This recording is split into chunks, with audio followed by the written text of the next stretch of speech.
নির্বাচন নিয়ে আমাদের যেখানে শঙ্কা সেটা হচ্ছে যে নির্বাচন কমিশনের একটা ভালো নির্বাচন করবার সক্ষমতা আছে কিনা।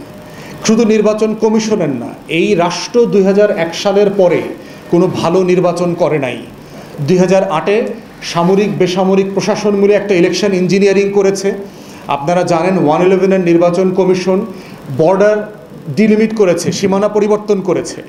বারবার করে যেটা করেছে, 88টা আসনের সীমানা পরিবর্তন করবার মধ্য দিয়ে 133 অথবা 134টা আসনের ভোটের ফলাফলকে সে এদিক সেদিক করে দিয়েছে। সো এই ইলেকশন ইঞ্জিনিয়ারিং করে দিয়ে বিএনপিকে পরিকল্পিতভাবে হারানো হয়েছে।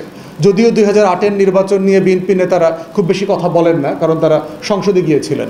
তারপরে 2014-তে একতরফা নির্বাচন করেছে, 2018-তে রাতে নির্বাচন করেছে, 2014-তে ডামি নির্বাচন করেছে। অতএব আমার টোটাল নির্বাচন প্রশাসন, আমার টোটাল রাষ্ট্র ডামি নির্বাচন করতে জানে, ইলেকশন ইঞ্জিনিয়ারিংটা জানে, রাতের ভোটটা করতে পারে, একতরফা নির্বাচনটা করতে পারে, কিন্তু গত 24 বছরে সে কোনো ভালো নির্বাচন করতে জানে না। অতএব এই টোটাল নির্বাচন প্রশাসন, এই আমলাতন্ত্র, এই আইনশৃঙ্খলা বাহিনী, এই গোয়েন্দা সংস্থা, এদেরকে দিয়ে একটা ভালো নির্বাচন করা সম্ভব কতটুকু, সেটার ব্যাপারে আমরা যথেষ্ট শঙ্কিত।